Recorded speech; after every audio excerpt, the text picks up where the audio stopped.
नमस्कार, आप देख रहे हैं लाइव हिंदुस्तान। लोकसभा चुनाव 2024 की मतगणना इस वक्त जारी है और बहुत ही कांटे का संघर्ष देखने को मिल रहा है एनडीए और इंडिया गठबंधन के बीच। बीजेपी जहां बहुमत का आंकड़ा छूने के लिए संघर्ष कर रही है, तो वहीं उत्तर प्रदेश और साथ ही पश्चिम बंगाल, महाराष्ट्र में इंडिया जो गठबंधन है वो अच्छी बढ़त हासिल करता हुआ नजर आ रहा है। अंतिम जो चुनाव का रिजल्ट है वो चाहे जो भी हो, लेकिन इतना तो तय है कि एग्जिट पोल्स जो तमाम किए गए थे न्यूज चैनल्स की तरफ से, वो औंधे मुंह गिरे हैं। एग्जिट पोल्स ने जो तस्वीर पेश करने की कोशिश की, जो तस्वीर दिखाई पूरे देश को, जिसके चलते शेयर बाजार में भी एक बहुत बड़ा उछाल देखने को मिला। 14 लाख करोड़ रुपए निवेशकों ने बनाए। बताया जा रहा है कि वो एग्जिट पोल पूरी तरह से फेल साबित हो गया। आप अगर एक एवरेज निकालेंगे तो जो औसत आंकड़ा था जो एनडीए गठबंधन को ये तमाम एग्जिट पोल दे रहे थे, यानी कि 350 से लेके 401 तक इतनी सीटें बताई जा रही थी, और जितने भी टीवी चैनलों पे एग्जिट पोल दिखाए गए सभी में एक समान बात थी कि ये तमाम एग्जिट पोल एक ही तरीके से बीजेपी को, एनडीए को भारी बढ़त दिखा रहे थे। वो पूरी तरह से गलत साबित हुआ और उसे नकारते हुए मतदाताओं ने देश को चौंका दिया। खासतौर पे जैसा हमने जिक्र किया, यूपी में यहाँ पे इंडिया गठबंधन बहुत अच्छा परफॉर्म करता नजर आ रहा है।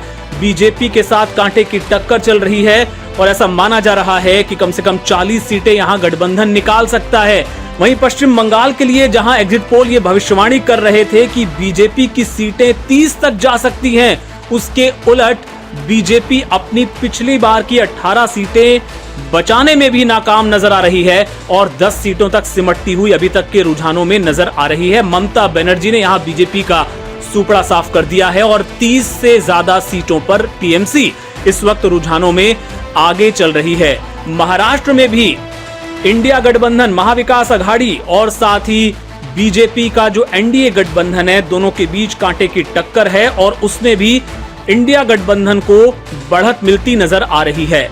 तो कुल मिलाकर एग्जिट पोल ने जो तस्वीर पेश करने की कोशिश की, जिसका बहुत ही तल्खी से, बहुत ही मजबूती से विरोध किया, विपक्ष के नेताओं ने साफ तौर पे कहा कि ये मोदी मीडिया पोल है। राहुल गांधी की बात आपको याद होगी, उन्होंने साफ तौर पे कहा कि इंडिया गठबंधन को 295 सीटें आएंगी, ये मोदी मीडिया पोल है और इस पर कोई यकीन नहीं करता। और अब जबकि रुझानों में ये बात सही साबित होती दिख रही है, तो कांग्रेस के नेता अब एग्जिट पोल को लेकर सवाल खड़े कर रहे हैं। वाराणसी से जो कांग्रेस के उम्मीदवार हैं, यूपी के कांग्रेस अध्यक्ष हैं अजय राय, उन्होंने कहा कि ये पूरा पैसे का खेल था, शेयर मार्केट से पैसा बनाने के लिए ये सब कुछ किया गया। क्या कहा अजय राय ने, आपको सुनवाते हैं।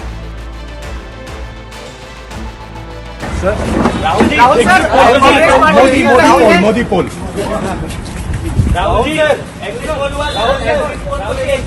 इसका नाम एग्जिट पोल नहीं है ब्रदर, इसका नाम एग्जिट पोल नहीं है, इसका नाम मोदी मीडिया पोल है।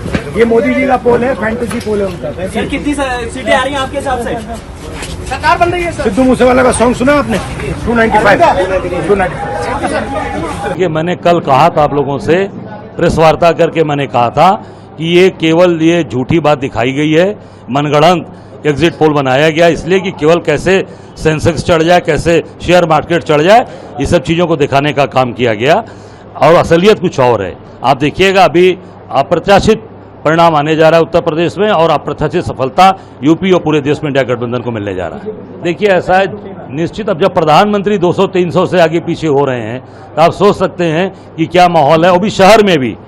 और देहात जब चीज़ें आएंगी तो बुरी तरीके से ये लोग चुनाव हारेंगे, क्योंकि आम जनता ने महंगाई, बेरोजगारी, भ्रष्टाचार, पेपर लीक, महिलाओं के साथ अत्याचार, बच्चियों के साथ रेप बनारस में किया, भाजपा के नेताओं पर ये बुलडोजर चलवाते थे। कहाँ बुलडोजर चलवाया?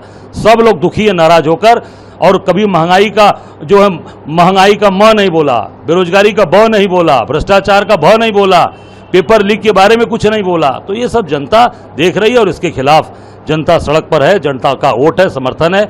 जनता को मैं धन्यवाद देना चाहता हूं कि उनका प्यार, आशीर्वाद इंडिया गठबंधन के साथ खड़ा है।